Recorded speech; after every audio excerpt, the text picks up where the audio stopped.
هغه خلک چې هغوی خپل منځونه په وخت باندې نه کوي او یا چې د فرض مانځه نه اوده کېږي، چې کله د فرض منځ راشي نو د باندې خوب غالبه شي او دا اوده شي،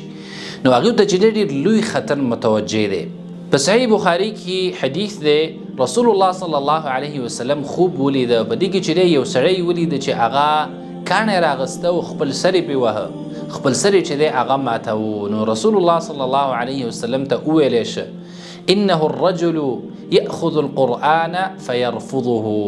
دا هغه کس دی چې د قرآن کریم یاد کړی و او بیا چې دی هغه یې هیر کړه، د هغه الفاظ او حروف یې هیر کړه. او دویم وینام عن الصلاة، او دا انسان چې دی د فرضي منځونو نه اوده کېده، وینام عن الصلاة المکتوبه، کله به چې د فرض منځ وخت رالی نو په ده باندې به خوب غالبه شي. او دا عادت چې دی موږ ټولو کې ډېر زیات دی، همیشه موږ د شپې مجالس کوو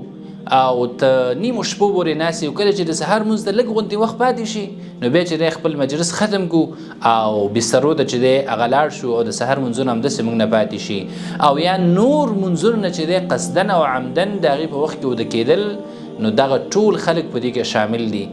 دویم هغه خلک چې هغه خپل منځونه په وخت باندې نه کوي، په هغه کې تأخیر کوي، په اول وخت باندې نه کوي، او یا د جماعت کولو کوشش نه کوي، خپل منځونه چې دی هغه ضایع کوي. الله سبحانه وتعالى فرمایي فخلف من بعد خلفهم اضاعوا الصلاة واتبعوا الشهوات فسوف يلقون غیا،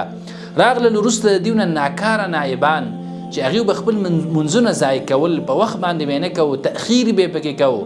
او د خپل خواهش تابعداري به یې کوله، خواهش پسې خواهشاتو پسې به روانو. الله سبحانه وتعالی چې دی وخت زر د چې دی به ملاقات وکړي د جهنم د کندې سره. عبدالله بن عباس رضی الله عنه فرمایي دا غی چې دا یوه وادي ده او یوه کنده ده په جهنم کې، او دا داسې کنده ده چې نورې کندې د جهنم د دې د حرارت او ګرموالي د وجې نه د دې نه پناه غواړي. او د جهنميانو اولنی صفت چې دی هغه دا دی چې کله د جهنميانو نه پوښتنه وشي چې په کومه وجه باندې تاسو جهنم ته راغلي وایي ما سلککم فی سقر،